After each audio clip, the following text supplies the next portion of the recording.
here because he is one of the influences in my own development. But with that, I'm going to bring forth Dr. Arki, who is the director of our Center of Pan-African Culture, and we will begin the program. All right. Good evening, Black people. How y'all doing? Good. Right. So I'm Dr. Shamara Arki. My pronouns are she and they. I have an opportunity to teach here in the Department of Africana Studies and also serve as the director of the Center for Pan-African Culture. Akwaba. That is welcome. We welcome you to us. Welcome. Welcome to day 3, 4 of the Pan-African Festival 22. We've been turning up and partying hard here at Oscar Ritchie since Tuesday with our students. And last night we invited some community members in to share with us. And we are very excited that all of you are here again to share with us this evening. We are excited to be back in person for this year's Pan-African Festival. The last in-person festival we had was in 2018, which seems like a lifetime ago. Our world was different, we were different, but we are fortunate, blessed, and highly favored to be back in this space, to be back with one another, and to be back celebrating our identity, our heritage, and one another as Pan-Africans. This year's theme for the festival is Legacies of #Black Excellence. We just experienced a photo unveiling of one of our department founders, Dr. Crosby, and his wife, Mrs. Shirley Crosby. And we heard briefly from our department chair, Professor Okanta. This year's theme really expands to connect the past to the present and also to the future. After the summer of 2020, our world changed. People were more willing to talk about what it was like to be a black person living in the United States than ever before in my lifetime. I remember a shirt that I saw a young person wear that says, "We are our ancestors' wildest dreams." We, today, in this room, in this space, are our ancestors' wildest dreams. When those students stood the line to hold, to get this department, when those faculty members engaged in negotiation with the university to get us established as an education-based institution, a research center, and a center for programming for young people, we are what they dreamed of.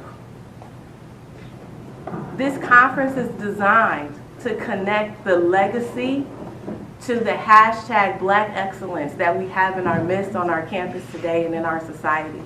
Our young people are doing so much work, not just on campus, but in the community, not just in the Kent community, but in surrounding communities, around amplifying the message of what this department is, of what it means to be black, of what it means to identify as Pan-African. And this festival was designed to be a celebration, to unite these two stories, to tell the story of our past, and to be really intentional about connecting that past to the work that these students are doing each and every single day. So thank you again for joining us.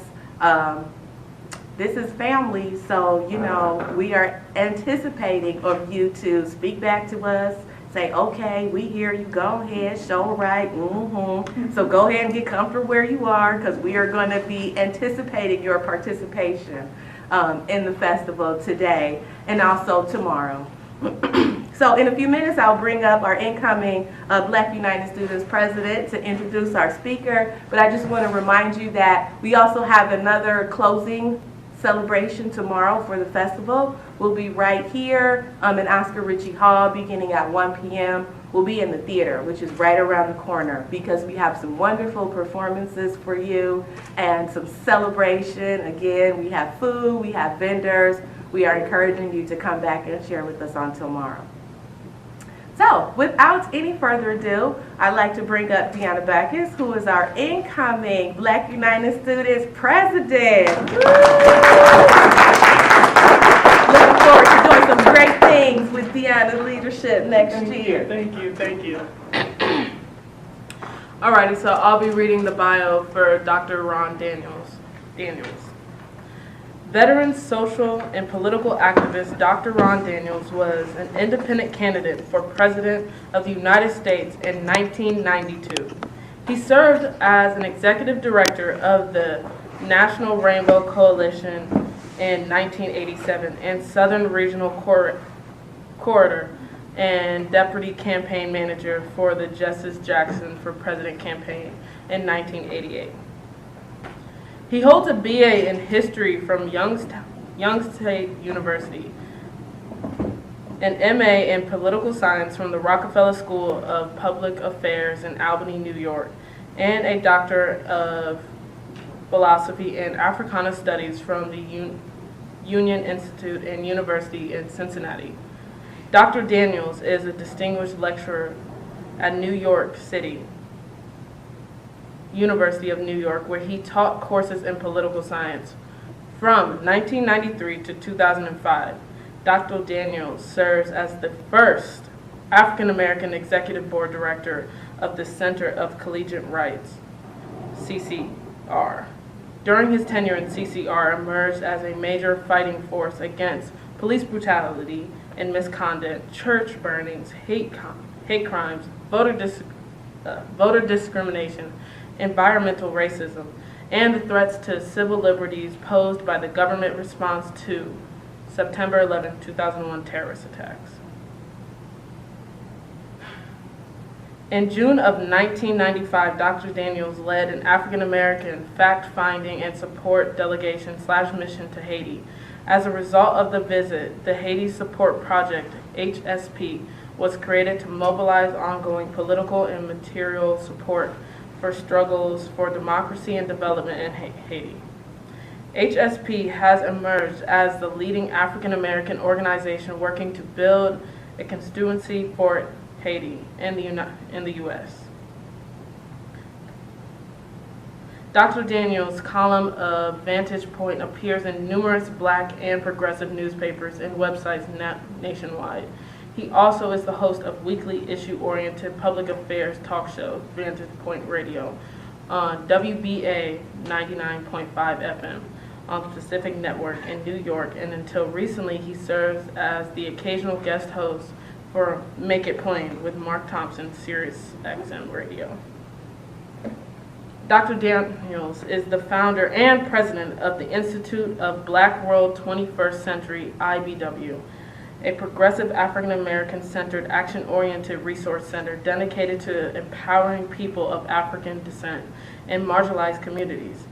As the administrator for the National African American Reparations Commission, NAARC, IBW has emerged as the leading organization within the U.S. and global reparations movement. NAARC has devised a 10-point reparation program and snatched support of H.R. 40, the congressional bill that would establish a national commission to study reparation proposals for African Americans. Dr. Ron Daniels serves as the co-convener of NAARC. Thank you for everything.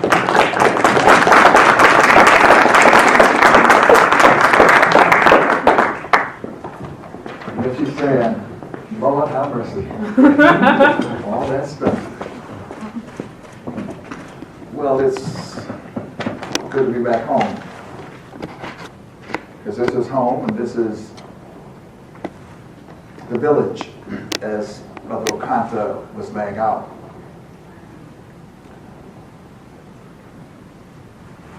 I want to express my profound appreciation for being asked to reflect on the legacy of the founders of this great institution. Just had an incredible unveiling in the lobby of Dr. Edward Crosby and his wife and partner, Shirley Crosby. And it is an honor, again, to to be here in this space and place. I was reflecting just coming in on May 4th because reflections and memory are incredibly important. There's a way in which those who struggle to suppress us want us to have amnesia. But I should never forget coming onto the campus and seeing the ROTC building, Loxley building, in flames. It had been burned down. And then to walk up this lane and to look over into the commons and to see vehicles coming and shots being fired on this campus as people who were opposing the war in Vietnam were being gunned down and shot down at the behest of the governor of this state on this campus. And the degree, quite frankly, in which this campus tried to act as if it did not happen. It tried to act as if it did not transpire. So I just want to uplift that moment among many moments. And also just call out a couple of names. Because there are people who support the work that you do, and I just had a conversation with a brother named John Fuller, Akron, Ohio. Supported me for years and years and years and years, and got his phone number, gave him a call, and he was sounding very good and very vivacious, and I said, yes, brother, I have to represent you. I'm privileged, I am blessed to have just celebrated my 80th birthday, so I'm 80 plus 3 days. So I'm still standing. I'm obligated to stand for those who have gone on. And in that regard, I'm surprised to see my homie, sister who is one of formidable organizer, whom I never knew when I was in the city of Youngstown, but subsequently we met in New York. And she just strode in with her bad, beautiful African self. She's about 90 years old now. She's about 85. So Betty Dobson, let's give Betty Dobson a big round of applause. 88. Okay, 88. I'll give you a couple more years. So I take seriously this moment. I take it particularly seriously because Brother Okanta said to me that we have the new leadership of the Black United Students. So while it is important to have large numbers of people, for me it is never about the quantity, it is never about the size of the audience. It never has been. Because it is my obligation to give my all no matter who is in the room, whether there are 3 or there are 3,000. Because who knows that among the 3, there may be the next Harriet Tubman, the next Shirley Chisholm, the next El Haj Malik El-Shabazz. So your duty and responsibility is to always give your all. And in this moment, I want to, in the time that is before me and as the Spirit moves me, because it's been very difficult to organize my thoughts, because there are so many that arise from this great institution. But I want to do 3 things. 1, the context. The discussion about cross-generational legacy, and that's important. Pignon said each generation, that is France Pignon, out of relative obscurity, must discover its mission, fulfill it, or betray it. France Pignon, the architect of Wretched of the Earth, black faces, white mask. An incredible professional psychiatrist who indeed did not have to engage himself in the revolution because he could have just been a comfortable professional.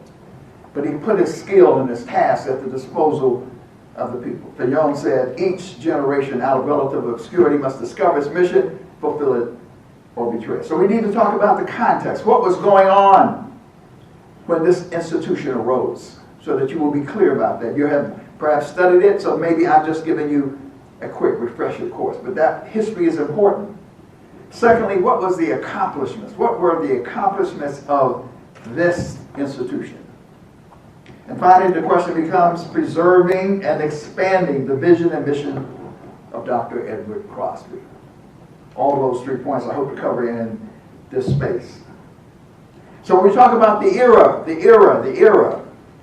it sure was not like coming down here. It sure wasn't as polished as this, O'Connor, right? It was like, no, this was like raw. We were coming out of the era, not coming out of the era, but transitioning, building on the civil rights era. In some respects, it was the era of Martin Luther King. I don't say that negatively, because King, as he was evolving and emerging, was a revolutionary, and you should also know that. Because unfortunately, when you even go to the National Monument there, you do not see, you see what I call milquetoast Martin. The effort to try to give you the most palatable, the most digestible form of Martin Luther King. But Martin Luther King was evolving, coming out of his people, coming from a tradition, because there have been many traditions in this history of black people struggling here in these United States of America. He comes out of what Cornel West would call the radical democratic tradition. But it is a radical tradition. A tradition of figuring out how to, if we stay here, how do we transform it to in fact be a nation which will live up to a creed which this nation, as Langston Hughes said, has never ever been for me. But we were really rising in the image of El Haj Malik El-Shabazz, Malcolm X. Malcolm X, who was coming out of bringing to fore a new. And I say anew because one of the things that we later discovered, we got very excited not only to understand that this was not the first time that we were experiencing a renaissance of black consciousness. In fact, I was disappointed. I said, what happened? How come we didn't know about the Harlem Renaissance? All that was going on in the Harlem Renaissance. We thought that we were discovering something new, but we had been down this path before. But it was an era in which black people were rejecting the status quo. So yes, we see the civil rights bills have been passed. We see that the legislation is happening. And yet, on this very night, you have to remember 30 years ago, what happened 30 years ago? The Watts community exploded. Not in a riot, but in a rebellion. Why? Because for all of the work of the civil rights movement, there were masses of people who were left out, locked out, who were living in miserable conditions in the most prosperous nation, supposedly in the world. So Malcolm was critiquing it. Malcolm was calling it out. Malcolm was in a very blunt way coming to the forefront saying there's something fundamentally wrong with this nation. In fact, in a critical election year, he said it just may be the year of the ballot or the bullet. Either one, he said, unless this nation lives up. So we were coming out of an era where it was not, we were not proud to be black. See, now it's like we take it for granted. But in those days, we were still struggling with the issue of were we colored people? Were we Negroes? What were we? Malcolm was saying, no, we are Afro-Americans. Others were coming to the forefront, like my mentor, Queen Mother Moore, and if you do not know her, look her up, because there's a whole floor dedicated to Queen Mother Moore right here. Obscure African woman, but proud, strong. Taught us, she said, you're not a Negro. Negro, she said, is the word that means black, but it is Spanish, Portuguese, meaning black, but when you trace it out, it means no, not never black. She said, she said, in that regard, I'd rather be a Regro than a Negro, because Regro is about what? Rehabilitation, restore, rebuild, redevelop, revitalize. No, you're not a Negro. She would also say, well, where's Negro land? Everybody else has a place. People from Portugal are Portuguese because there's a Portugal, France because there's a France, German because there's a German. Where is Negro land, she would say. And we would stutter and fumble because we did not know, because we had been victimized by what Carter G. Woodson said was the miseducation of the Negro. The miseducation of the Negro in this country. And so it was the year of Malcolm. Black is Beautiful exploded onto the scene. People had afros this big. I mean, the afro was so heavy, I don't know how they was able to carry them on their shoulders. As black people were rejecting a white aesthetic, a white value system.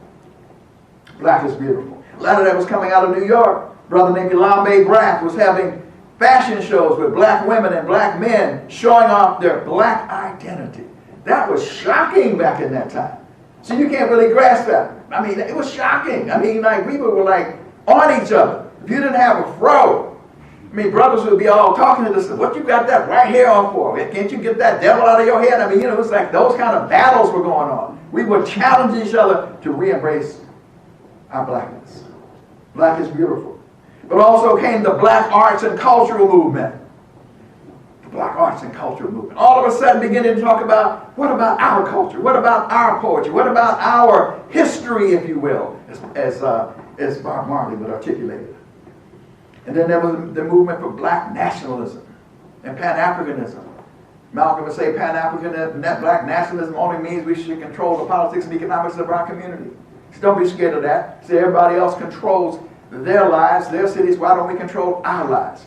Why is it that we don't control black businesses? Why is it we don't control black enterprise? Why is it that we don't control our own communities? He said we live in a neo-colonial existence. People come into our community, make resources and profit and everything, and they leave in the evening and leave us with destitute community. He said we should control the politics and economics of our community. Beyond that, he said we must be global in scope. All black people who are African should be united in a common quest to build black power. So you had the quest for Pan-Africanism. And a part of that revolt was the development of the Black Studies movement. The study, the struggle for education, for liberation. Now I want you to follow me here now, because on these campuses, there were black students on white campuses. They were feeling uncomfortable because, well, they weren't being treated right on these campuses. But not only were not being treated right, they were being fed an education that was irrelevant to their existence as black people. And we said, and so students rose up. Not only did students rise up, the original Institute of the Black World rose up, and others were saying, we need an education for liberation. And we began to say, people talking about, oh, the objectivity and so. No, we said all education is political. All education is political. Now, that's not entirely true, because if you're dealing with the hard sciences, that's a different matter. But if you're in the social sciences, almost everything is a subject of purview and interpretation. And students rose up and said, this education is not serving our needs. So there was a revolt against white education, against white institutions, against Eurocentric, that term Eurocentric education. That is to say, an education centered in Europe. We are not Europeans. We are Africans. Why are we looking at the world through the eyes of the European and not through the eyes of our own selves? Now, by the way, that does not necessarily mean that white people are inferior. That's not the point.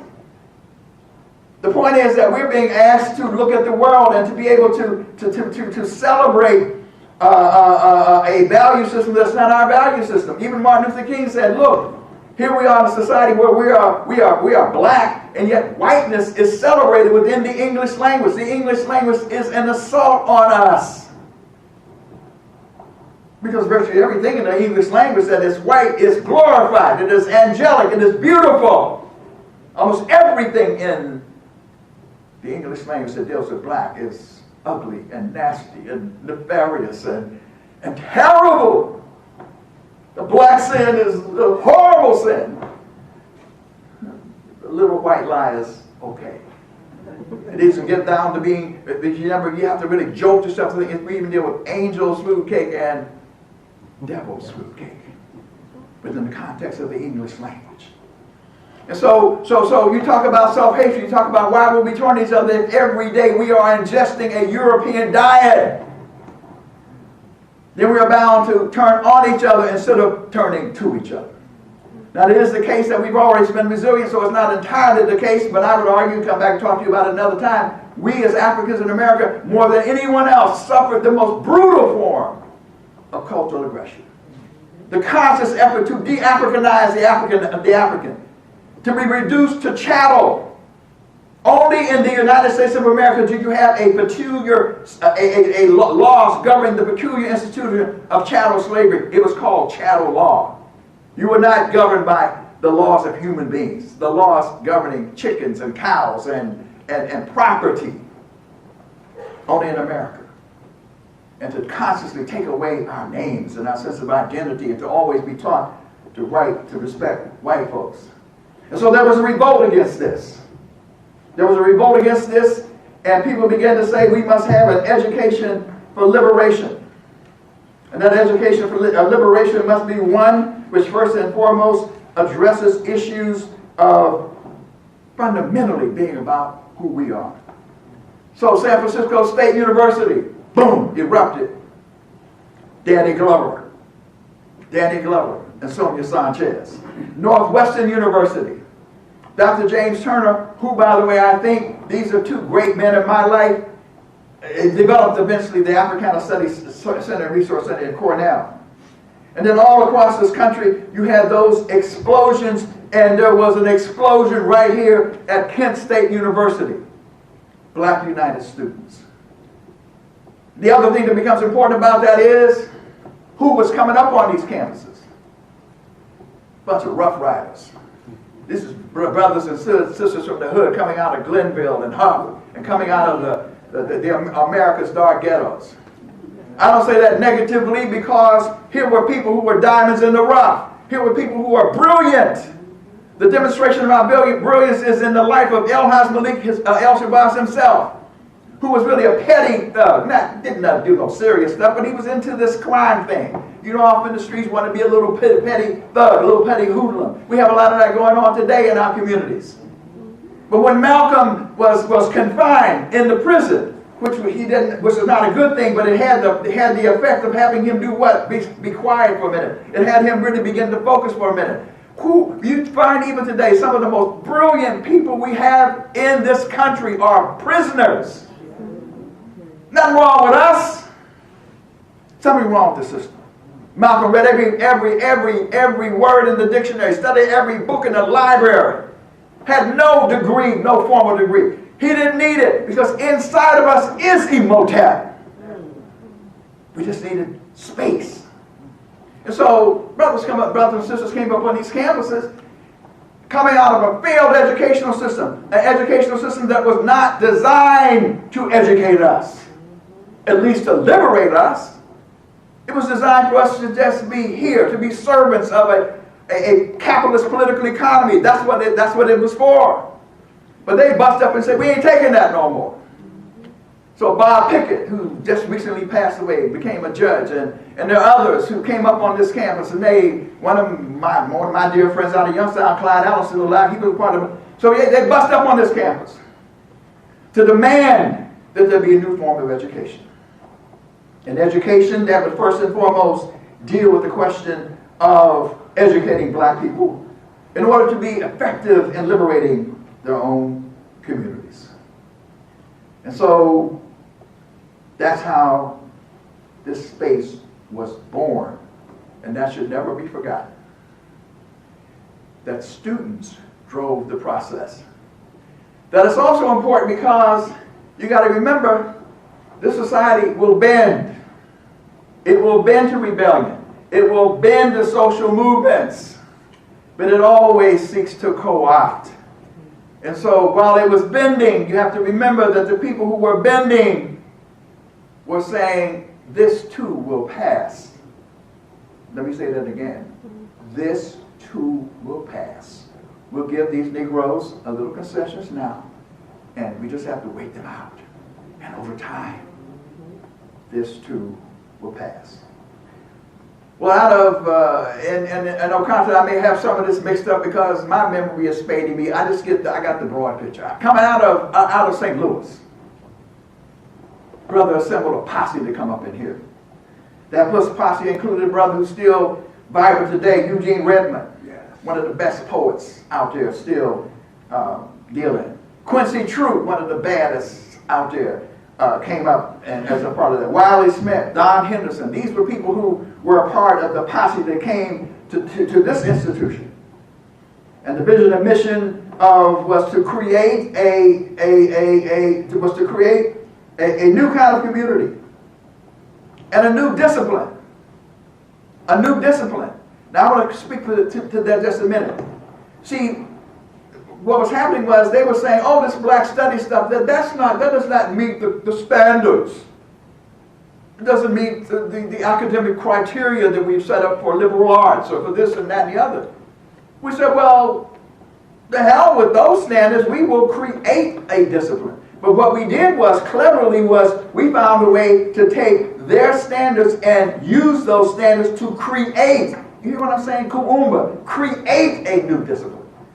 Pan-African studies, Africana studies, black studies did not exist until we created it. We knew nothing about how to really do that, except we had the genius inside of us to do that. And I use the analogy of blues people, Leroy Jones, blues people, about the jazz. Read that book. What does Leroy Jones say? He said, look, what blues represents is you have this European construct of music.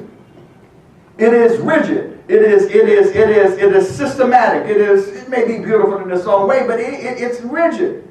The African system is what? It is intuitive. It is polyrhythmic. It is polyrhythmic. It is improvisationable, right?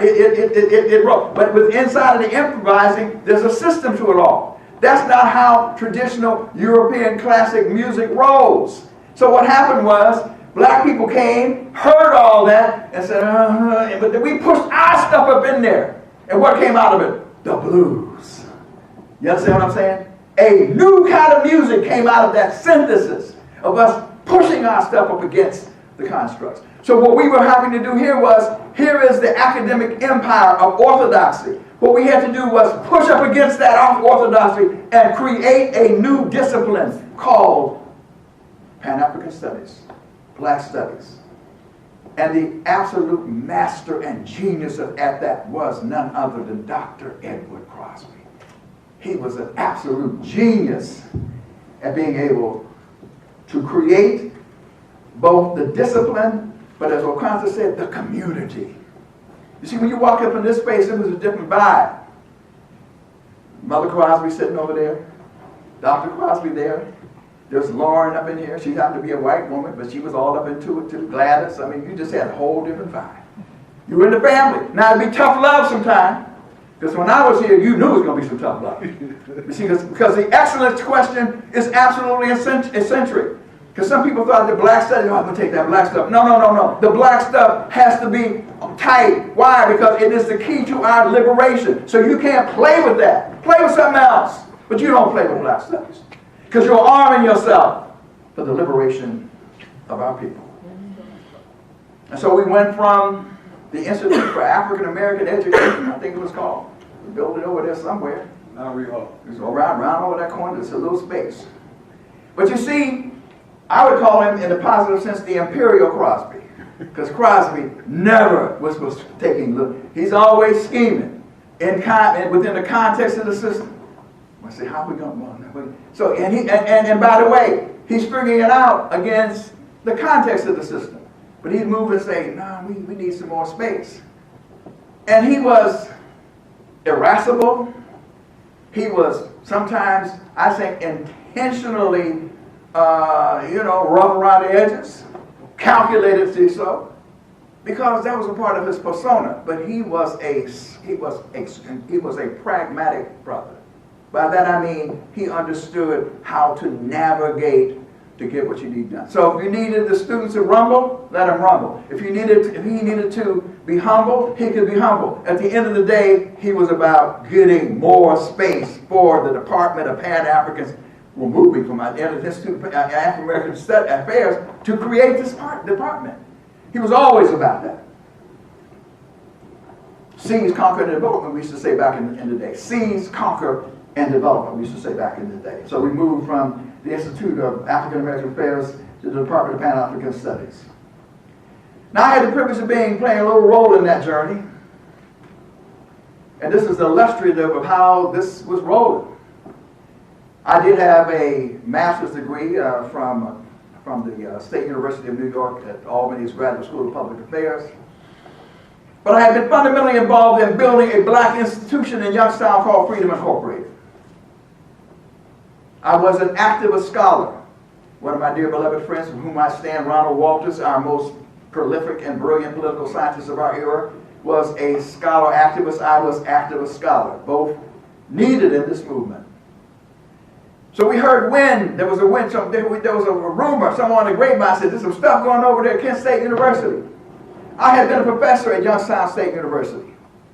I had not been re-invited to be back at Youngstown State University because of what I was teaching in the classroom, because I was turning out students. I was even, in fact, it was one of the things I marveled at is there were many white students who came and said, I've never ever seen history taught the way you taught history. I never understood that the American Revolution was fundamentally about slavery.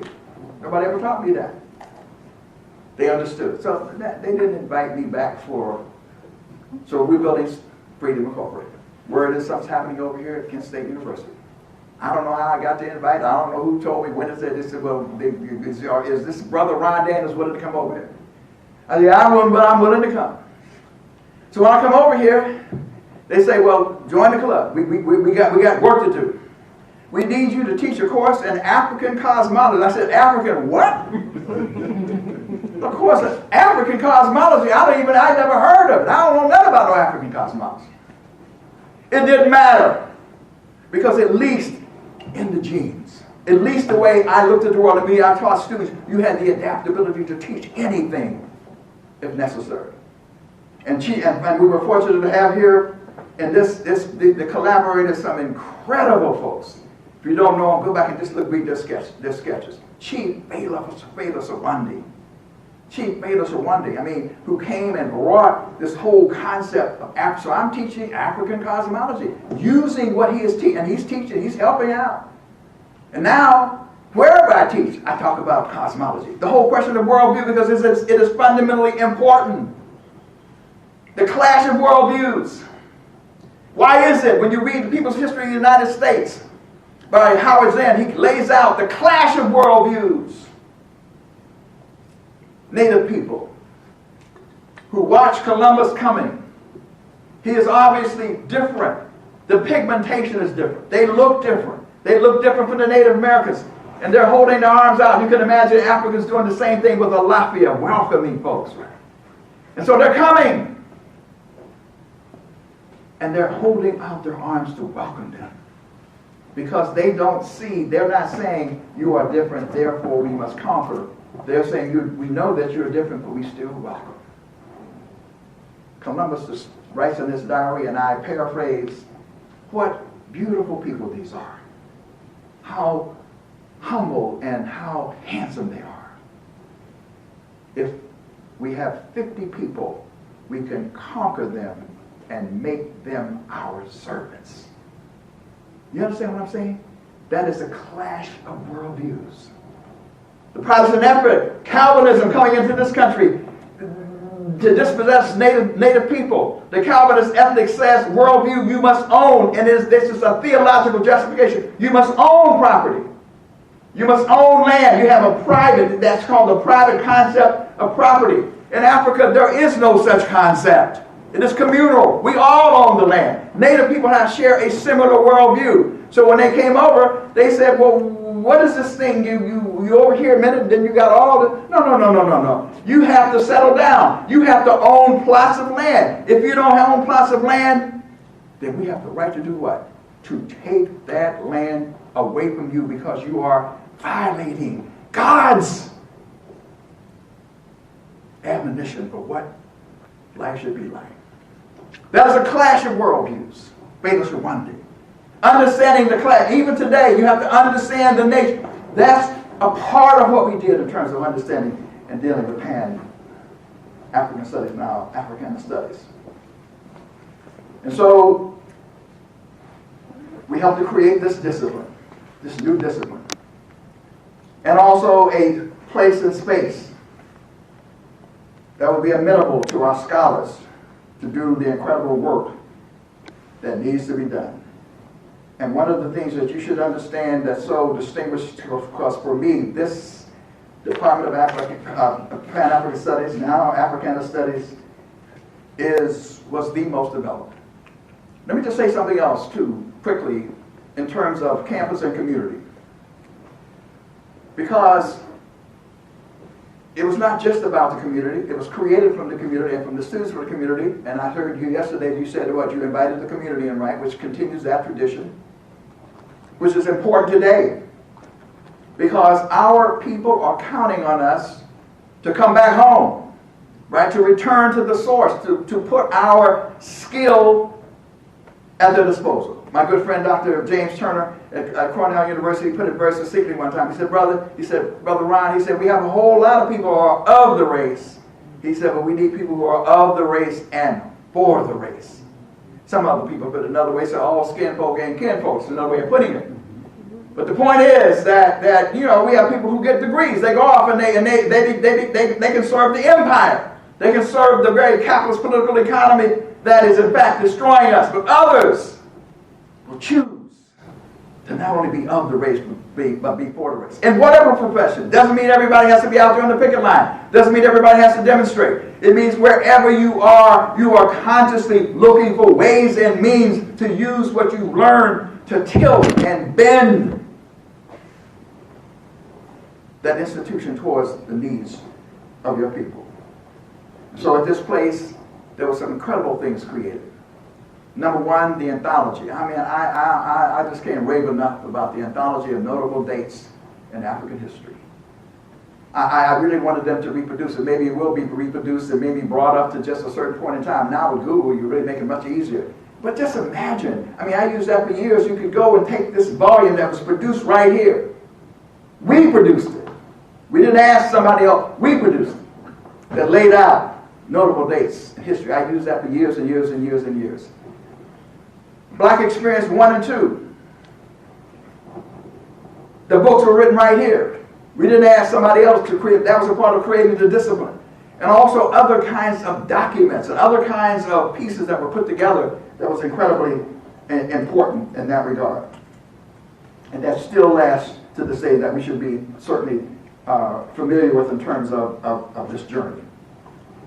Thought I really missed for a point. I was talking about the community connection. The other thing that was important about it was not only the community, but the way in which the community was engaged, that we supported the community in general, the national community. What do I mean by that?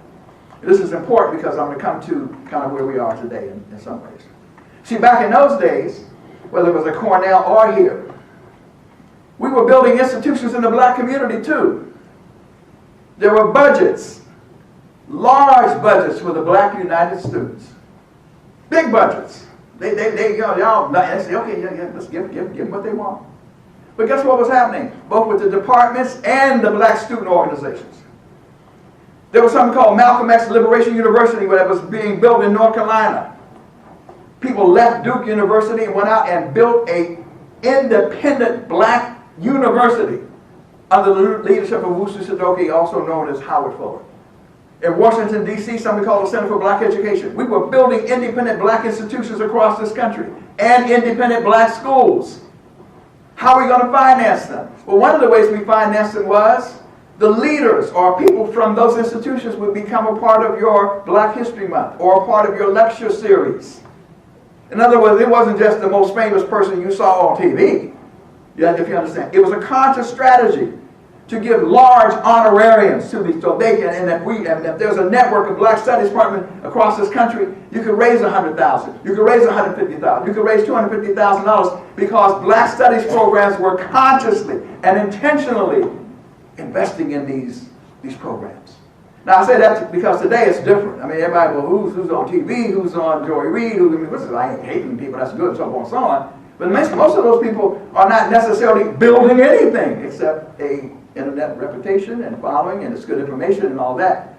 That's different. There was a conscious effort to try to make sure that institutions were being supported. So now as I go towards my conclusion, education for liberation is dangerous. It's dangerous. Education for liberation, therefore, over time, began to retreat. So if you look at the Africana Studies program at Cornell University, there were battles trying to just hold on to an independent space. They won some victories, but in retreat. Why in retreat? Because the prevailing sentiment within America changed, and students changed. In fact, there were times, frankly, when we were doing work, even here, the laws and so forth. There were times when, thank God, we had the requirement that Black Experience 1 and 2 could be a part of your overall graduation requirements. Because sometimes we have more white students than we have black students. Because, unfortunately, what was happening at home is parents were saying, yeah, we sit you out there now, don't be messing around with that black stuff. Just go down and get your education. Well, that was counterproductive. If we had knocked the door down, you wouldn't have been there in the first place. But the parents were being conservative and positive. They didn't mean no negative thing, but they just wanted you to be, they didn't want you to get in no trouble. But that meant for a period of time, we were having that predicament, and we had a lull, and we were just doing the best we can to hold on. And by the way, the other thing I mentioned too, in terms of the creativity, the literature courses. The literature courses. Which proves another thing. Here are students who are taking the white English course or the standard English courses and not doing well. What did our department say? We got the secret to this. And by the way, it's the secret today in terms of what we need to do with our sisters and brothers in the hood and everything. A good, solid dose of history, of culture. You cannot OD on black history and black culture. And so what we did was, we called Crosby and they fought for an agreement. Just send them over here to us. And so what happened was, you would learn English by reading and studying black literature. And all of a sudden, people started doing what? Busting down them A's, busting down B's. Because it was something of interest to them. It was about their own experience. That happened right here at this institution. But the challenge today, sisters and brothers, against that backdrop is we're in a different period. We're in a period in which actually the enemy, those in the academic circles of orthodoxy, were waiting for the students to just pass on. By the way, every year, the big picnic, that big picnic that they have every year and all the orientation, that wasn't by accident. Because the people understood. The key was to orient the students. The students, those who do not know their history, are destined to repeat it. In the negative sense. And so the reason for having this big thing is to have fun. Yes, because you got to mix that in, by the way. We like the food and we party. That's great. That's who we are. Don't make it bland. Make it fun. Folks, Wilt Chamberlain and others started slam dunking, and then all of a sudden they want to take the slam dunk out. Because they couldn't do it at first. But that's what we don't just want to shoot the gun. We want to boom. That's just who we are. So now, and you can do it too, white boy, white girl, you can do it too. And they are doing it. Why? Because if you practice it like we do it, you'll get it done. But Crosby understood, let's have fun, but keep teaching every generation the origins so that you would keep up the continuity. You would know what it was all about. You wouldn't simply become students just satisfied to be here, just glad to be here. With your black veneer, your red, black, and green, all of that really doesn't matter at the end of the day. It's beautiful, we ought to have it, but if it does not in fact reflect a sense of resistance and transformation and commitment to education for liberation, you're just styling and profiling in a modern context. And so we're now in danger of that happening. In the academic world, what began to happen was the whole issue of careerism. Because see, in our department, we didn't get into the whole question of how you got tenure was not by publish or perish. We didn't accept that. We said there are other ways in which you can become credentialed for tenure. You hear me? You hear what I'm saying? See, they say publish or perish. All the articles, you got to run all the articles, right? And then you got to do all this stuff. We said, no, here's our criteria. How much community service did you do? how many, I mean, you see what I'm saying? We created a different set of criteria to give people tenure. But as things, as students began to be a little bit not more conservative, but less conscious of the history, when you begin to separate and the black United students are up there and not down here anymore, right in the same community, and begin to maybe not see their relationship in the same way, and then professors start to looking at, how do I maintain my career? Which is not necessarily a bad thing, except we didn't get into this for our career. We needed to be able to maintain ourselves. That's a legitimate objective because you need security. I would never not argue against that. But we had already provided for those things to happen. So we now have a situation where there's been a retrenchment, where the empire has struck back. And in so doing, it has denuded and taken the life out of many of the black studies departments around this country. But there is still life here at the Department of Pan-African Studies, now called Africana Studies. But the question becomes your reflections and remembrances about this institution. In its breadth, what was created here by the Imperial Crosby with your support is unbelievable. I mean, the scope, the theater program, the plays, there is nothing like it in the United States of America that I know about. Nothing that is this expansive, this integrated, this village, so powerful. And so what we need you to do, Black United students and faculty, is to have a renaissance, to hold the line, so to speak. Hold the line and expand the line. So that in this period, as Black Lives Matter is exploding, movement for Black Lives, the conversations that you're talking about are taking place. You see, you must learn as an organizer to ride the wave of history. The wave of history says now you can begin to demand again. You can now begin to knock on the door again. You have to be pragmatic. You have to be smart. It's not just one technique where you're selling wolf tickets all the time, because if you're selling wolf tickets all the time, it gets monotonous and if you can't back them up, they will simply say, not by the hair of my chinny chin chin anyhow. So you have to be creative as organizers. And you have the capacity to do that. And so when I look at this new leadership, this new president, and this new leadership, study. Malcolm said what? Of all of our studies, history is most qualified to reward all research. Know what happened. Study what happened. Understand the times. But this is a new time. But that new time is linked to the old time, because black consciousness, black is back in a strong kind of way right now. And so you want to ride that tide. And by the way, let me just say, black is back because of the Black Lives Matter movement in large measure. And I want to say something about that. Because what Black Lives Matter did at a time when people was, and it was like ridiculous. People said, well, it was the people of color thing. It was talking about people of color.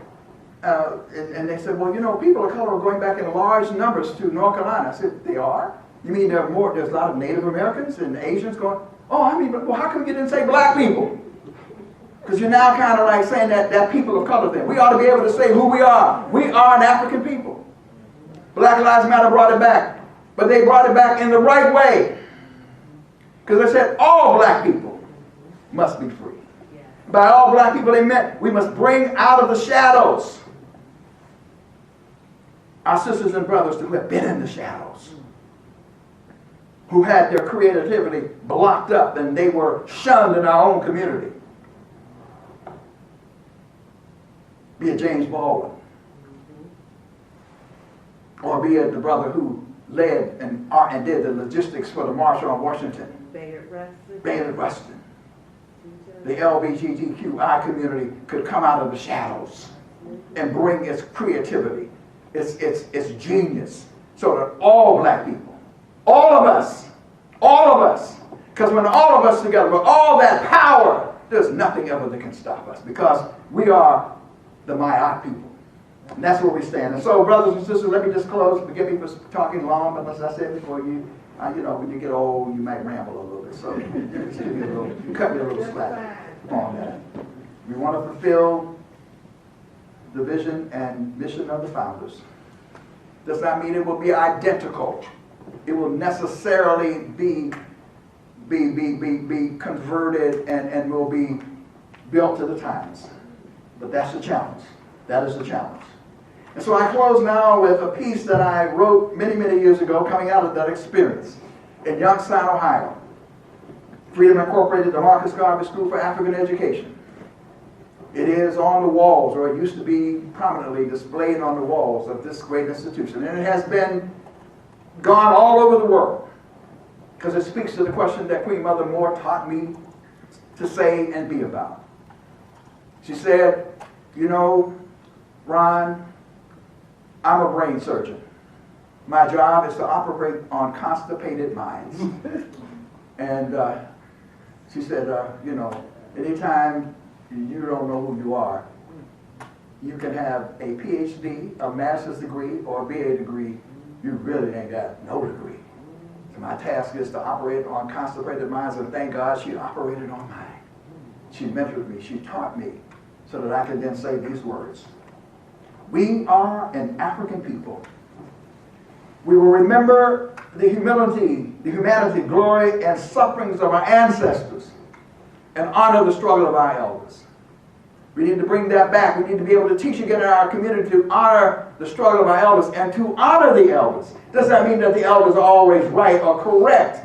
They too must come correct. They must present themselves in a certain way. But in a way, even if they ain't perfect, our tradition is to honor the elders.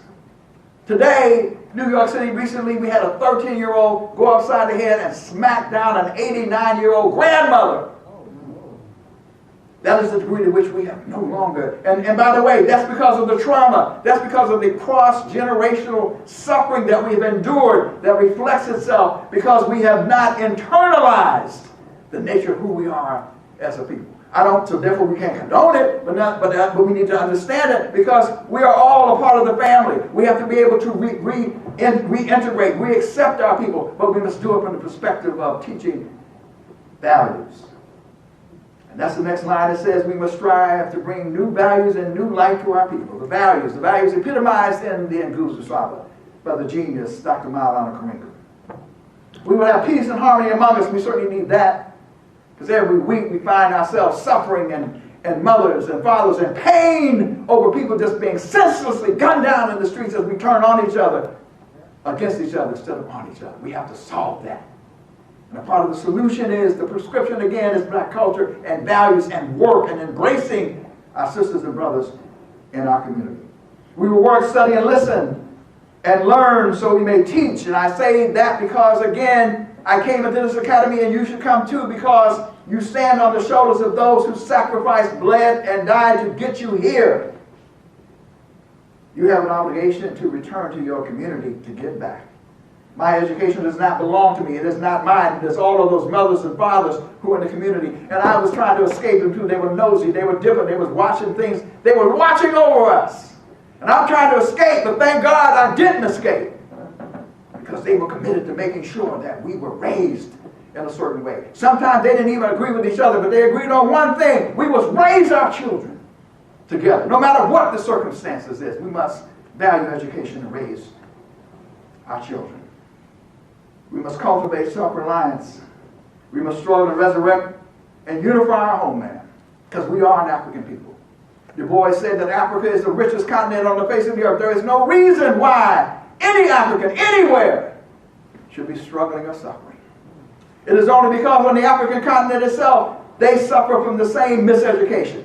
They suffer from the same idolatry of the oppressor. Dr. Betsy Bos once said, we may be oppressed, but we do not and should not cooperate with our oppressor. And that's why it's not just about skin color. It's about the content of character. It's not just about any black person.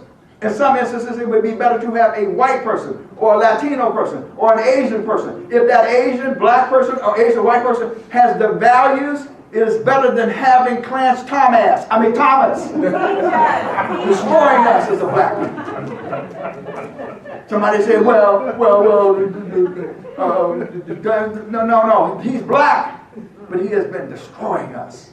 And you have to be clever enough to understand that at the end of the day, it's about the values.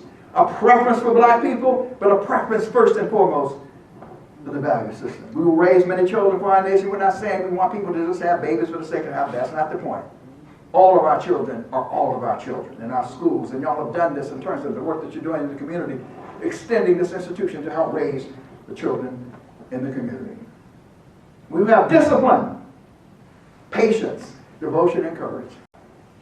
It takes discipline, and it takes patience to work with black people. It takes patience to work with black people. But I'm going to tell you why you can be patient. I'll tell you why you can be patient. People say, Ron, how you do this? How you stay on the course so long? Well, I can stay on the course so long because in spite of what I see, I know from whence we've come. Our parents would say, we're showing what we want to be, showing what we're going to be, we're showing what we were. And I know that my ancestors, when I go to Selma, Alabama with my sister over here, and I go across that bridge where our people were trampled and bloodied on Bloody Sunday. I just came from Elaine, Arkansas. You don't know about Elaine, Arkansas. You know about Tulsa. But in the bloody red summer of 1919, hundreds of people were massacred in Elaine, Arkansas. And they're seeking reparations. They're seeking repair. So I have to be patient. I know what we've been through. I know that at every turn they've attempted to crush us as a people. So even if I see the dysfunction, even if I see the nihilism, I know that one day, as Martin Luther King said, we shall overcome. That one day, it may not be in my lifetime, but we will get to the promised land if we only do that which has been ordained for us to do by God and the ancestors. We will get there. We will live as models to provide new directions for our people. We will be free and self-determining. Because at the end of the day, when we study our history, we understand who we are. We understand that we ain't got to buy this whole thing about Hippocrates because we know Imhotep was the world's first multi-genius. We know about Aesop's fables. We know that there were many Roman emperors who were black. We know that in the ancient world there was no such thing as discrimination or sense of racial inferiority, because Herodotus talks about how the world worshiped the Ethiops, the land of the burnt faces, because we be some bad people. But we are righteous people. The concept of biad and justice is our greatest weapon. That's what you must also understand. It's not about hate. It's not about vengeance. It's not about doing anything to harm anyone else. Because at the end of the day, we in this country right now, look what happened in Georgia. The rejected stones. The people who were on plantations, the people who picked cotton are picking presidents. Because that's who we are. America, it will only be redeemed, and we will do that in working with others like the Native Americans. We are America's best promise, not because we want to save America, because we will transform America and make it what it ought to be, because it has never ever been what it ought to be and should have been. So I close, sisters, by saying a luta continua. What we used to say back in the day. A luta continua. A luta continua. The struggle continues. And as I always say, long live Dr. Edward Crosby. Long live Dr. Edward Crosby. Long live, you're supposed to respond, Dr. Edward Crosby. Long live Dr. Edward Crosby. Long live Dr. Edward Crosby and his wife and partner, Dr. Sure, we give her a doctor too. Sure.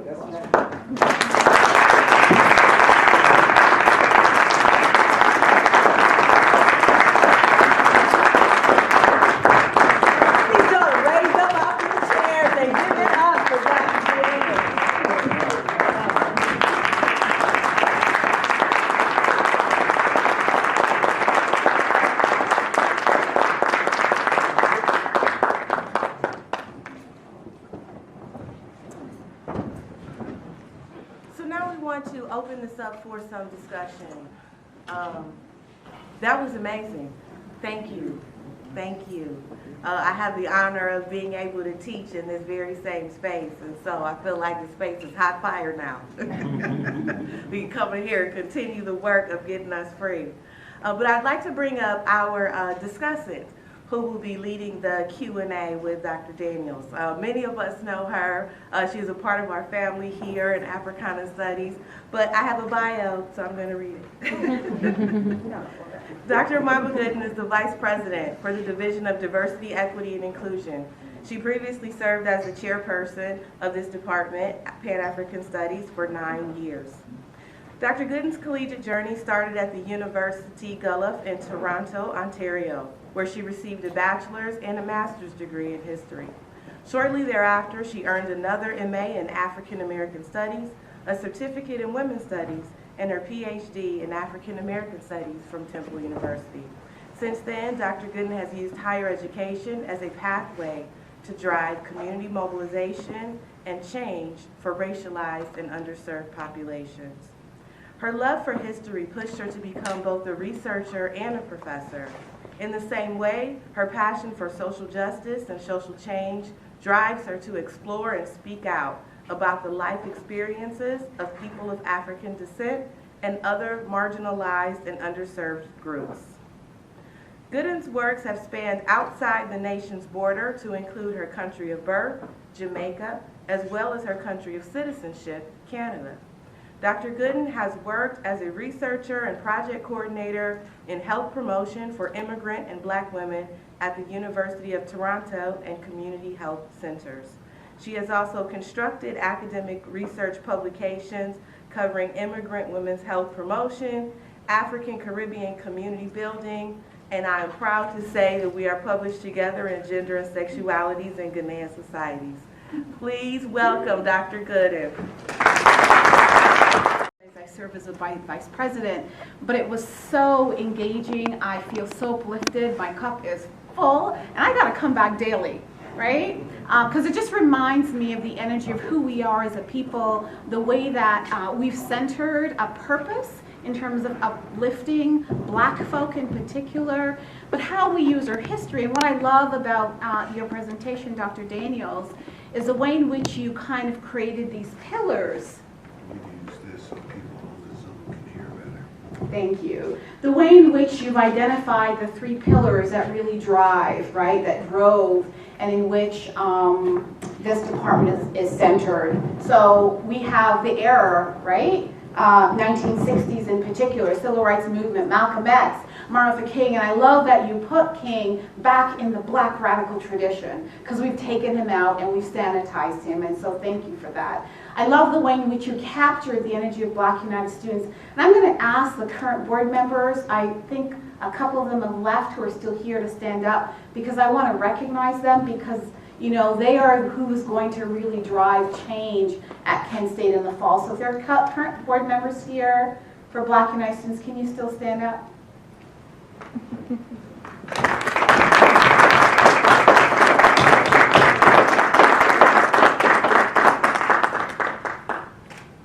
So this, you know, you are our legacy, and this is the way in which, for me, the way Black folk work is our past is our present, and our present is our past. And so for me, as Black students, I actually serve you, and you fill my cup daily, and the work that I do is really about you. And I'm hoping that I can be a role model for you in the work as you continue this in 2022 in the fall. Black students, and Dr. Daniels kind of shared this, Black students is the reason why Kent State exists, but it's also why the Student Multicultural Center exists. It is why my position exists. It is because of the work of Black students. So in 2020, when George Floyd was murdered and our Black students took to the streets of Kent and Cleveland, they actually ushered in a new era at Kent State that built on the legacy of this department. So we have the Institute, Anti-Racism Institute and Racial Equity Institute that was created based on the legacy of the department and Black students. My role in advancing anti-Black racism on campus is because of Black students and because of the work of the department. And I'm not able to do what I do if you all did not exist and if this department did not exist. So even when I'm in a space by myself, it is the legacy, the history of those who have passed, but those that are still on this campus that drives me and that reminds me daily of what my purpose is and what my passion is. So I thank you, and I'm honored to work with you and for you.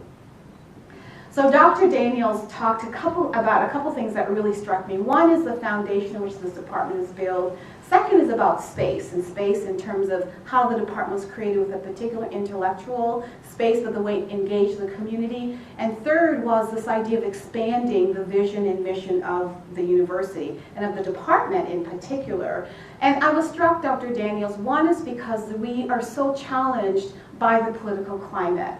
Right now, for Africana studies, and in fact for Kent State as a public institution, departments in the university only gets money on the amount of students they graduate, right? So the success of the division or department is based on the amount of students that they graduate. And Dr. Daniels is right. Ohio in particular, for me, is really an anti-intellectual space. It's really career-driven. And area studies or Black Studies program are really struggling for survival. So my first question to you is, what can you share with us about action steps that we could actually take to advance and to encourage students to take some of our classes? And as Dr. Daniels is coming to the podium, if you do have questions for him, I encourage you to just raise your hand and ask the questions. Well, first of all, let me just commend you for your posture, because that's what we need. You see, because if you're really thinking about this, and that's the other thing that we always strove to do, or should always attempt to do, is critical thinking. And when I say critical thinking, I mean it's challenging the professors too. I go through exercises, well, I'm now retired, but I have this system. I go through classes, and because we've been taught to do quantitative, not qualitative, we've been taught to essentially memorize and regurgitate equals A. And that's not about critical thinking. One of the reasons why we're in such difficult times right now is we got people who cannot even deal with reality, this alternative universe. So there have been times in class I'm lecturing away and I'm telling stuff and I'm saying stuff that ain't even true. And I do that because I'm doing stuff that ain't even true. Why do I do that? Because I want to know whether you're tuned in. And I want to know if I'm not telling the truth, how come you're not saying, well, professor, that ain't true? Because you have to be. And sometimes you may disagree and we may end up in an impasse about it, but the most important thing is that you think critically. So one of the questions you have to ask is, why did they have to wait until the rebellions in the street, you see, in order to even create this? You see, because if they were earnest and sincere, they would have done it anyway. The need hasn't changed.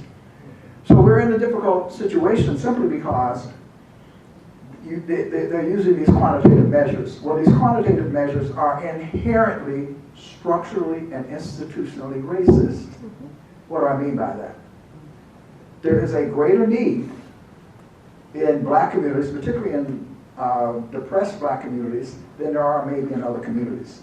You could also use that same standard for poor whites as well, to some degree. So why would you apply a quantitative standard in that regard as opposed to a qualitative standard and say that in these instances, we will use a different measure? So it seems to me that's what you and I think Crosby would be looking at. How do we challenge that? And challenge that by thinking through a formula that you could present that represents the change that needs to be made. Because they can just sit back and say, well, it's fair. It's fair. I'll give you another quick example. The cannabis industry, the war on drugs was a war on us. It needed to be lifted. Regulation, legalization. I mean, you do what you want to do. I don't drink or smoke and all that, but cannabis is no more dangerous or addictive than alcohol. Some people will get addicted, some won't. But they criminalized it. And as Michelle Alexander brilliantly puts forth in her book, The New Jim Crow, brilliant book, the war on drugs, we already said it's a war on us. Now, there's some people who fought for change. Some of the people who fought for change were civil libertarians. Others were looking forward to the day when it would be legalized because they would mean what? A huge and profitable industry. Now, what happens was many of us who've been advocating said that those communities that have been affected should have the right to also participate as entrepreneurs. But if you're in a situation where Okanta, you know how long he been around, he got that stash of millions of dollars he's sitting on. And I'm sitting here, I just came out of the hood and I got a small stash. Well, who do you think gonna get the license? Who do you think is gonna be able to get it done?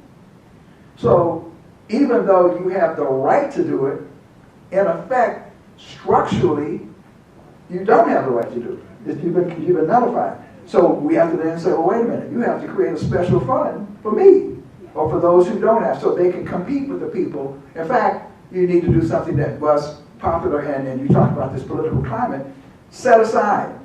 There should be a certain number set aside for particularly formerly incarcerated persons, particularly if they're willing to put together cooperatives around those spaces. So I'm saying all that to say that it takes that kind of creative thinking. And then once you come to a conclusion about how to challenge, then the students can join in making the demand, whether they're sit-ins or whatever they choose to do, they're able to back that. But it should be relentless pressure, because Frederick Douglass says, power concedes nothing without a demand. It never has and it never will. And then that's why you have to also circle around and protect each other. Because it's one thing to be heroic as an individual, and sometimes individual heroism works, but it's better if you have a collective. It's better if there are 10 than if just one. And today, you folks had something we didn't have back in the day. You have the ability to organize in social media in ways that are unbelievable. We didn't have that. We had no email. We had nothing. We had the drumbeat. So you have new tools that you can use to mobilize people. And when you mobilize, you not only want to mobilize people on the campus, you want to do what? Mobilize people in the community to join you in the long answer, but that's a few thoughts along those lines. Thank you. I'm wondering, are there any questions from the audience yet? I have a comment. Okay. The great doctor did not mention his role and his advocacy in Haiti. And I think it's important for the audience to know his role in Haiti and how helpful he has been to the people and the residents of Haiti. Thank you. Do you want to comment? I will.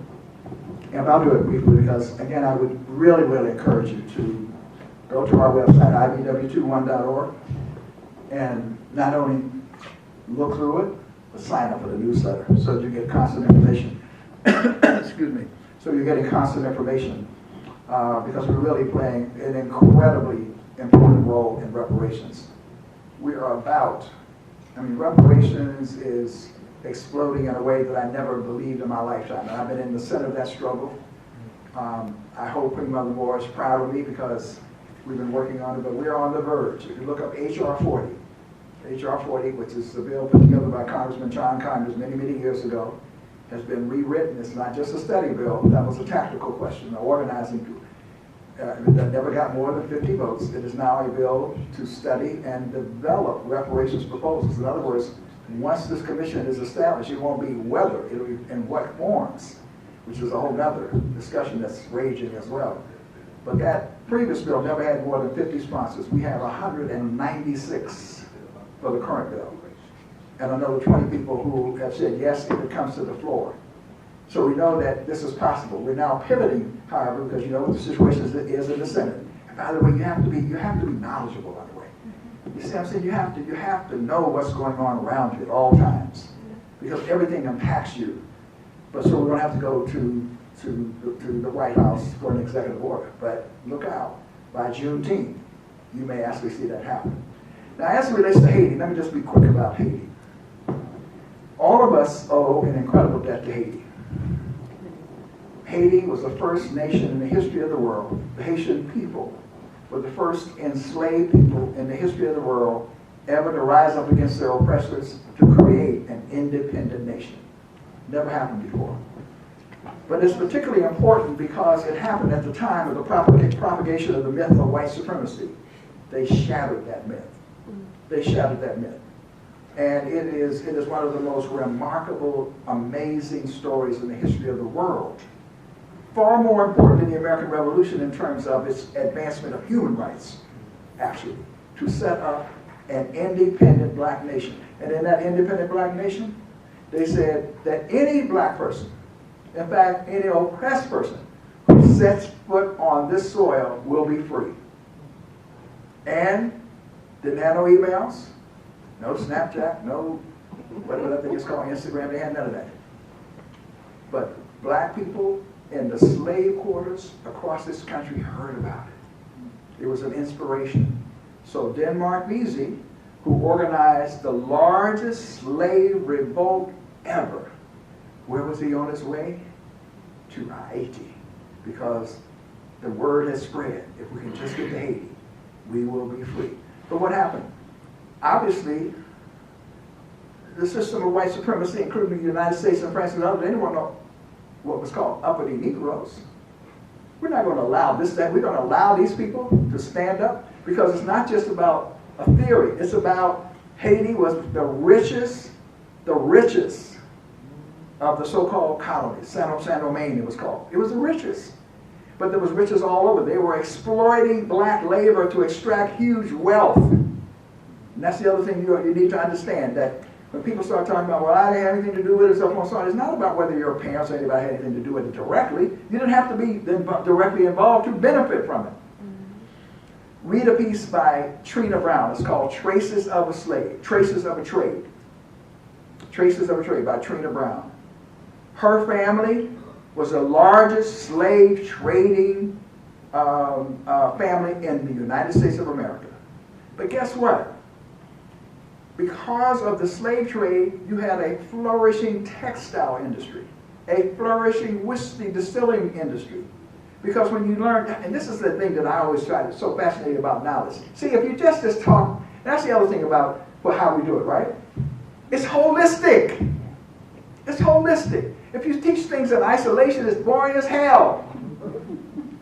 But when you say, well, whoa, wait a minute, that stuff they talk to me in economics about what the multiplier effect and the acceleration principle. That thing, huh? Oh, that's what was going on? Yeah. So, white folks over here, they're not going on the ships, they're not trading, but what? They're getting jobs that are related to what? The slave trade, and the lumber industry, and the whiskey distilling industry, and the textile industry. Yes, that's how it works. And so therefore they benefited. They didn't benefit equally, because the people at the top benefited more because they were the captains of industry. They were the ones who were the financiers, but all of them benefited to some degree.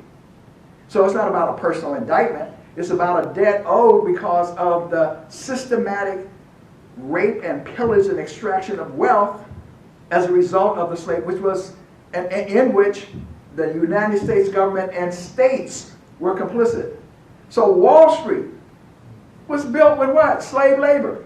The capital of the United States of America built with slave labor. One of the things about it is because we knew how to build. We didn't come over here with no junk. We were people who knew how to build stuff. The whole rice culture in South Carolina, they came and got us from Sierra Leone and Liberia because we knew how to do the rice number, and we also knew how to use indigo to create colors. We're some bad people. And that's why they came and got us. Not because we were inferior, because we had something to offer. So I lost the answer there. But y'all. I apologize. So we have another question online, But that's why Haiti. That's why Haiti. And so we done. If you go on our website, you do Haiti, you'll see. And this sister, she went with us to Haiti as well. We've taken thousands of brothers and sisters to Haiti.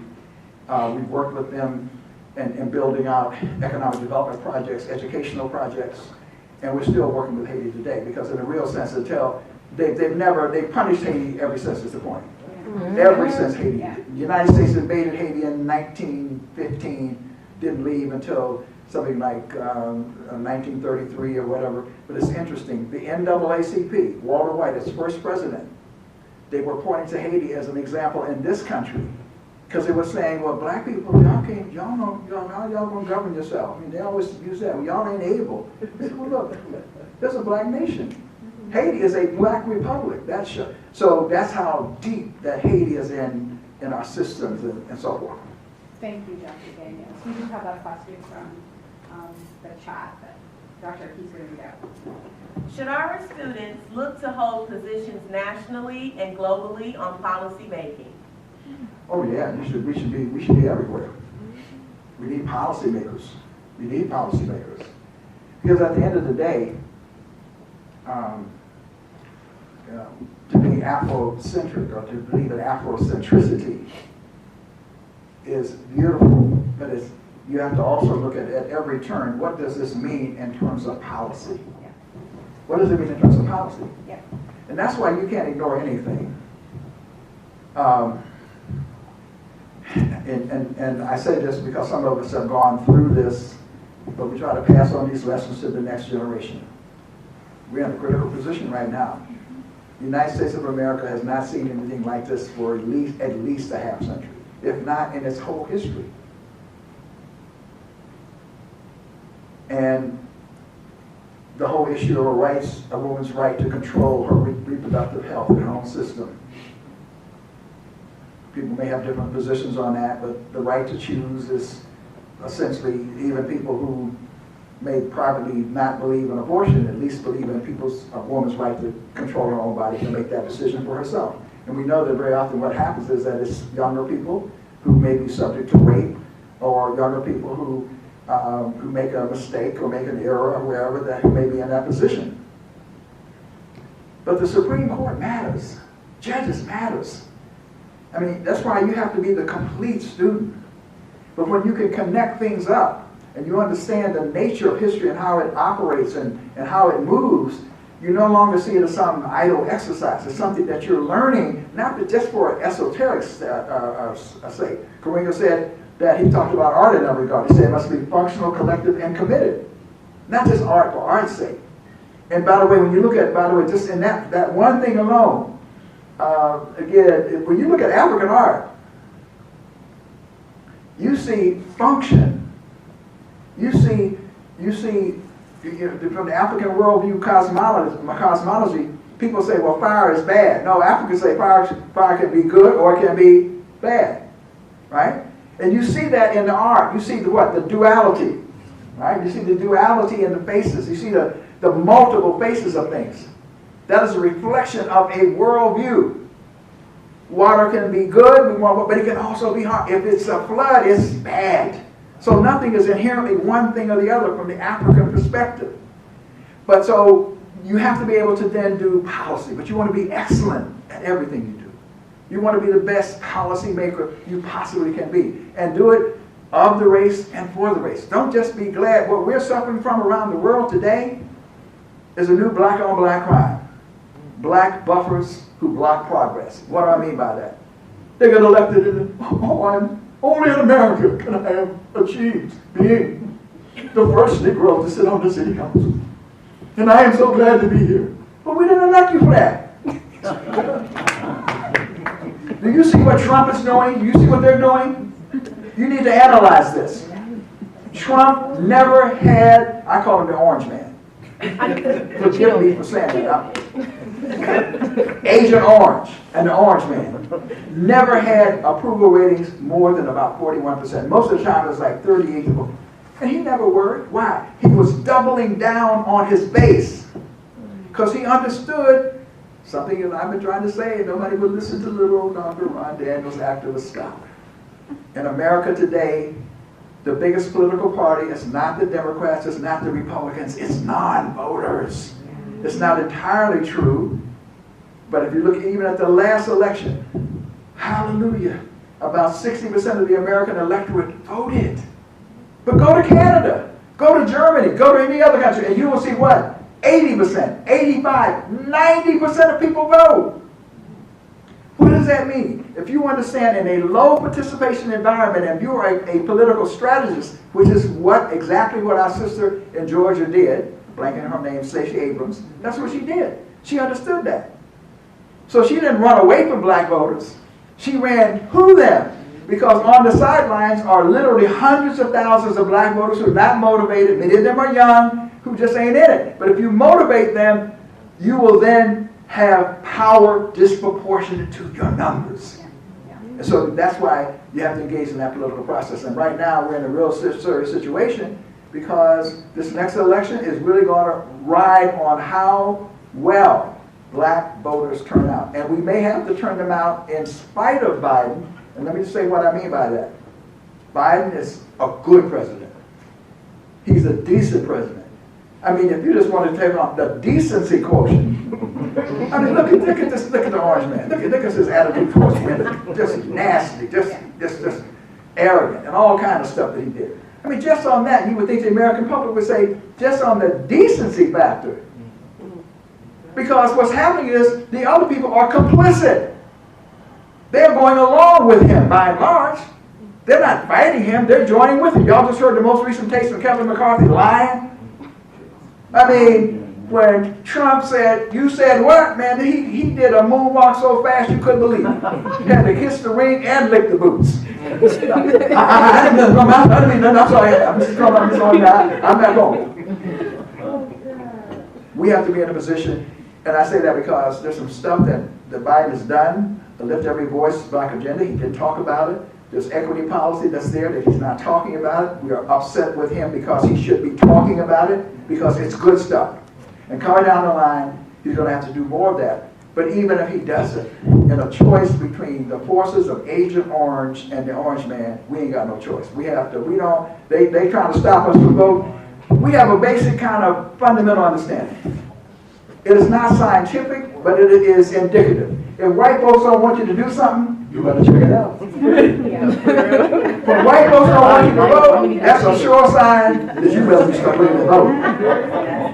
And so they gonna say, well, no more souls to the polls.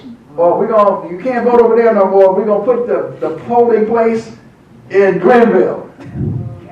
And we're gonna say in Kent State, we don't care where you put it at. We're coming. We ain't letting nobody turn us around. We are coming. We are going to march on ballot box. But not only that, we'll do the other things because she mentioned the forgiveness. Then I'm going to finish up real quick. But you shouldn't have given me the mic. You spoke about Martin Luther King. The night before Martin Luther King was assassinated, he took time out of his speech. And a lot of people don't know this. He took time out of his speech. And he talked to his people. Because he was a universal figure. But charity begins at home and it spreads abroad. He was a universal figure. He was fighting for a universal declaration out of the Universal Declaration of Human Rights, a declaration of human rights, economic bill of rights. But he took time to talk to his people.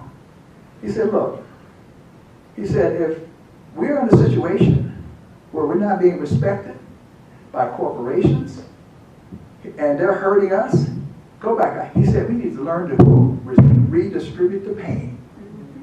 He said Borden's, Siltus milk, some of y'all don't remember the Wonder Bread, Coca-Cola, y'all know that. He said if they're not supporting us, then we should not support them. So it's not just about the ballot. It's about the ballot, but you have enormous economic power. And so you withdraw that economic power. And you use it to advance your agenda. So if people are not supporting you, you don't support them. And you build out your own black businesses and institutions and you support them. While you simultaneously demand that those institutions that you have supported and are counting on your dollars. Look what they do. I mean, they used to be, what do you call it, what was it, right after Thursday, what they call that right after Thursday, Black Friday? Black Friday used to be the day after Thanksgiving. Now they have a pre-Black Friday in the middle of the summer. Friday, 3 weeks long.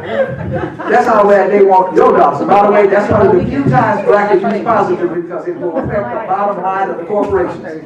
What that means is they are desperate for your dollars. So what you should say is, we ain't giving you no dollars. We believe in Christmas, not Xmas. There's a difference between Christmas and Xmas, and you can use that as a weapon in your arsenal too. I'm sorry. Certainly no apologies needed. So I know we've got to wrap up. I have one more question. Okay. So I was recently listening to Dr. Daniels, your radio program, and you were actually just sharing your thoughts on Ketanji Jackson Brown. Yes. And you said, and if you have not checked out ibw21.org, please check it out. Dr. Daniels also has a 7-step program for Joe Biden. One of them is actually just feeding people who voted for him, which I love. But you talked about and said that all black folks need to be angry. That's right. What is your advice for us in how to kind of strategize around our anger? And by the way, you can, one of the things that I feel good about is I do have a radio show every Monday from 3 to 4, WBAI 99.5 FM. But today, with the miracle of the internet, you can pick it up, and people listen to it all over the world. We had an excellent program dealing with the Amazon workers. The Amazon plantation, they began to take over. They had the brilliant young brother. His name was Chris Harris, I think his name is. Anyway, but I had him on this last week. And this coming Monday, we're going to be talking about the 30th anniversary of the rebellion in Watts, and the buildings are burning. 30 years tonight is when that occurred. And yet there's still buildings, vacant lots, that nothing has been done but 30 years later. We're going to be talking about that in the state of labor. But yeah, I think, see, there are times when you, as a collectivity, you don't take certain things. Now here was, and I call her, they talked about the notorious Ruth Bader Ginsburg, notorious RGB. I call her the glorious KBJ. I call her the glorious one, right? And I wanted that to catch on because look at what we saw. This woman, our sister, is arguably by black, white, Asian people who are in the legal profession, the most qualified candidate for the Supreme Court in the last half century.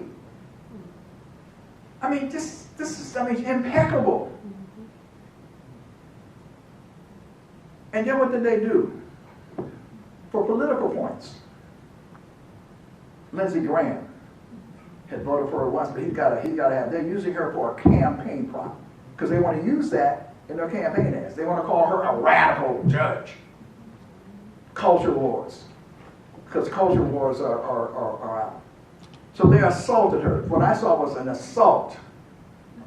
The guy Cotton from Arkansas, nasty, just nasty. And Cory Booker, good brother. You know, sometimes we've had little issues with Cory, but Cory came to the sister's defense beautifully. Beautifully. Stood up for the sister. And a human being. So what I'm saying is, things like that, you remember who did that. That wasn't just those in the room. How many Republicans did you get up and say, denounce the Republicans who were doing it? They didn't. Why? Because they want to use that as fodder for their political campaign. We want to remember it not because we hate, that's not the hate, but we want to righteously remember because we should be saying, remember Judge Ketanji Brown Jackson. Because when we go to the polls, in our minds, we remember what they did to her. We take it out not by guns, not by violence, but by marching on ballot boxes. And we cast that ballot in enormous numbers. If for no other, if just for that one thing, we would do that. And that's how you convert your anger into positivity, into things that will really ultimately, move things forward. So yeah, she is so impeccably qualified, and she had to sit there. Now, the guy, who I don't remember his name now, who had credible allegations of sexual assault. And he got there, he was up on the court. He was talking smack to the he was talking smack. He already saw, man, you ain't got to bitch. I mean, he's all whopping. And she got to sit there and what? She got to be patient. Because she can't play into the stereotype of what? The angry black woman. Right. She had to soak that up. She soaked it up for us. Because we need her on that Supreme Court. And even now, 6-3, we need, she's still going to be out voted. But who knows? Her brilliance may at some point even turn some of these people around by her sheer brilliance. So again, those are examples of why we have to be mobilized and organized in all of our different ways in order to move forward. Because again, this election coming up is going to be crucial. And one of the battle cries is that one. Reparations is another one. We want reparations. And we hope to have them by Juneteenth. And we're trying to get Biden to do the right things. I think he's getting ready to do student debt. He should have done it along that one. He should have long since done. I think he's getting ready to do that. And you have to always remember on whose side you stand, because when it comes down to COVID, when it comes down to infrastructure, any of these things, there's been a wall of obstruction by the MAGA forces, Make America Great Again, wannabe minions of Agent Orange. They just like laugh, I mean, they just tremble before him. And we cannot allow him or his forces to regain power again. That is not in our best interest. Wow, that was beautiful, beautiful. Are there any questions from the audience? So, you know what I really appreciate about your response, you had a slight critique of the focus of only Africana studies focusing on culture, and I so agree with this. You're such a model for the future of the discipline, the way in which you uplift intellectual excellence, but education for liberation, which has to, for me, also focus on those grounding principles of the Black Lives Matter movement, including all people, but focusing on political economy and reminding our folks that we got to get out and vote and actually pay attention to what's happening in the nation politically, but also culturally. So I thank you for that reminder, Dr. Daniels. Please join me in thanking Dr. Daniels for his wonderful presentation. It's just so educational and such a wonderful opportunity for us.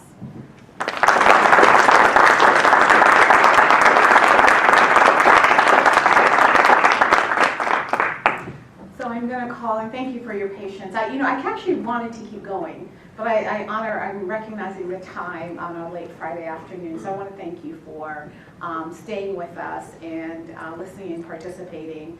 That call and response that Dr. Arki was doing is so uplifting, as well as other members of the audience, so thank you, Dr. Arki.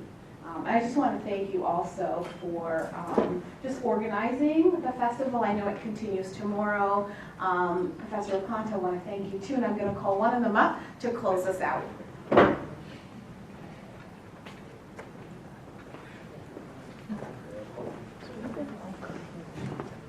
See, for the students who think I got like this on my own, you see what happens when we study with people like that. And at 70, I want to be like Ron Daniels when I grow up.